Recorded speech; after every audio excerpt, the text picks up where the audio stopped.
There we go. Boom. Yes. You know how it is. Get it. Boy, Tom De La Cruz. Boom, boom, boom. My boy. Juice. You know how it is. Now it is, baby. We live, baby. That's it, boy. But, as you guys know, last Sunday, one of the greatest to ever do it. Honestly. One of the, probably, arguably the best, the most hard-working athlete that we've ever encountered. You know, passed away. Like, it's still like, I still can't believe it. Like, if I'm being honest, like, I watched the tribute that the Lakers did for him last night, and 60 minutes.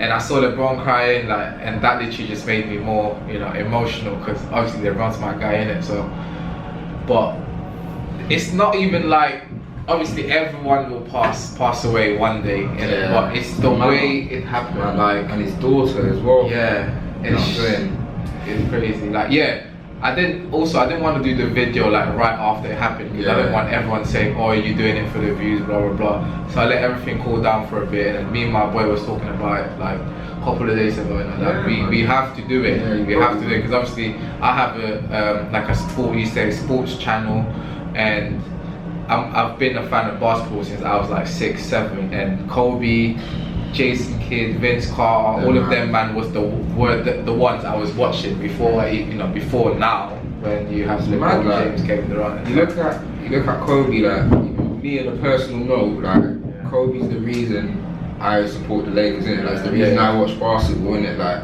before I knew anything, I was like, oh, Kobe this, Kobe that.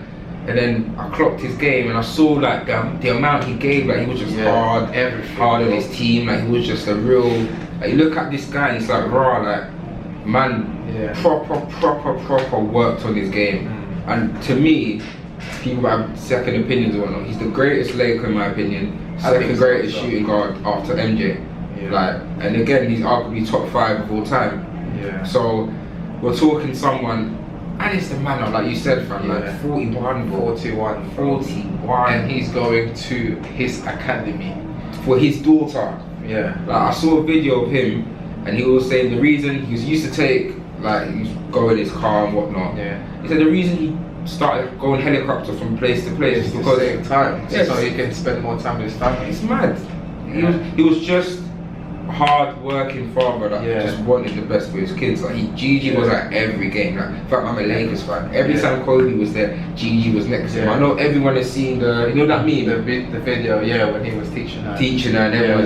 So it's like, but that's what he was doing every game. Not even just every game, bro. Like, even like during her games, like, you know. Like, these athletes, they don't take pictures with anyone, but anyone in Gigi's team, he would have a, like, on his Instagram. If you look at his Instagram, man, that's all he has. Like, is his family, his kids' basketball team, and his wife. Pretty much, that's all. So you can see how centered he is towards just, you know, making up for the time that he wasn't spending with his family when he was playing in the NBA, but obviously still having his career and him winning the Oscar and even that. Do you know what I mean? Like, it just shows how hard working he is. No matter what craft is in, like, he's gonna put his 110% on it, and to his best ability. And for him to just go like that in a blink of an eye, literally, because the way it happened. I don't know. There's a video that, you know, Melchi sent on the group chat. I don't know if it's the real video, but I mean, it's just. But based on that video, I don't know if I should put it on the screen, but like, there is no way anyone can survive that kind of crash. Like, it was literally instant, and it's made it even more sad. Don't know again if this is true or not, but apparently they found Kobe hugging Gigi. It probably did, didn't it? Because, you know, what's the last, like, let's say if you're a father, that was the last thing you can do, and your child's right in front of you. Do you know what I mean? Just hold on to it and hold it. And thinking about that, it's just, like, I can't imagine myself in that situation. And it's mad, because I remember, because you got to take it in, his last game was 3.5 years ago. So obviously this is the 4th season, but the season ain't done, innit? So I watched his game. I used to watch, obviously I'm a Lakers fan, watch a lot of Kobe, watch a lot of Lakers, but I literally remember his game, like, proper recently. Like, fam, that was a 60-point game. Off the top of my head, isn't that the year that either Golden State first beat Cleveland or Cleveland beat Golden State, one of the two. But it was so recently. Like, I remember all the. Like, that's a massive thing that I remember. It still feels fresh. Like, we just did all the tributes for him because it was his last game recently, and it's like 41. 41, yeah. And he's only just getting started as well. Like, you can see how happy he is, how relief he is, and he's been like, what's it called, like mentoring a lot of people, a lot of players in the NBA, like Trey Young. That's Gigi's favorite player, Trey Young. Yeah. So he was very Jason Tatum. Like, there's loads. Yeah, DeMar DeRozan. All of them guys, man. Literally, that's, if you look at the way they play, it's the way Kobe played. Even Gigi. Yeah.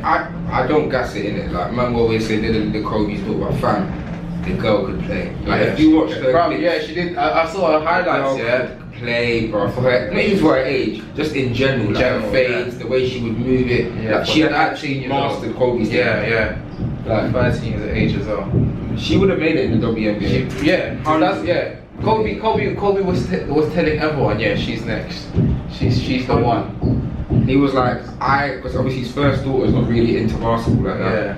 And then he ain't got no son. He's got another daughter, and then Gigi came in. And he's obviously got no sons. But he was like, she'll be in the women's NBA. Like, he was confident, and I saw it. Like, the way she was playing, she probably would have been a top 5 pick, if not number 1 at least. If things are continuing that way. Yeah. And one thing I want to mention as well, is it breaks my heart that I'm not gonna hear him talk on that Hall of Fame literally, that was like one thing I was like, oh my god, I'm not gonna hear that, because obviously hearing Shaq, Charles Barkley, and them, man, it's like, it's special, isn't it? Especially for Kobe, because like he said, he's dedicated his whole life and his whole soul into this game. 20 years. You're not winning 5 championships, like 3. Okay, fair enough, 3 with Shaq, but with Pau Gasol, and then a few different pieces in there. It was very tough. Kobe. And he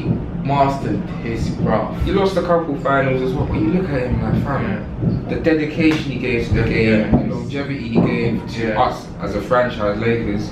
You look at it like, fam, this guy, like, you have to just say he's our greatest player. Like, obviously people be like, there's Magic, there's Kareem. Like, if LeBron manages to win one, he's up there.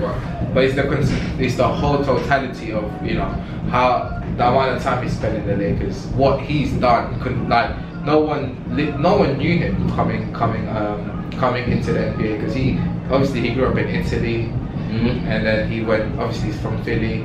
Yeah, like, it was a hype, but again, it's like you somehow managed to nab him in draft night, which I don't know what. Yeah, Charlotte were doing. But we managed to drop deal for him on draft night, and again, it just shows like how, like, even from as soon as he came in his rookie season, you'll see what he was bringing to the game, the aggression, like what he was. It was like, this guy's gonna be a player. 20 years later, obviously he took a lot of shots in his last game. To score 60 when you only literally have like one leg working. His injuries derailed him a bit, and obviously back in the career we weren't as strong as we were, and then still ain't made the playoffs for a while. But like, I could just never say thank you, man. Honestly, thank you. Still can't believe it, but Kobe will never be forgotten, baby. 100. But like he was saying, he just wanted to say thank you. I want to say thank you to Kobe myself, obviously, for inspiring a lot of people to play, basketball, and showing people the way to do it if you actually want to get to the top. So that's it, man. Kobe, rest in peace. You know how it is, man. We're always gonna be thinking about R.I.P. baby. Love you, Kobe. See you in a bit. Wow.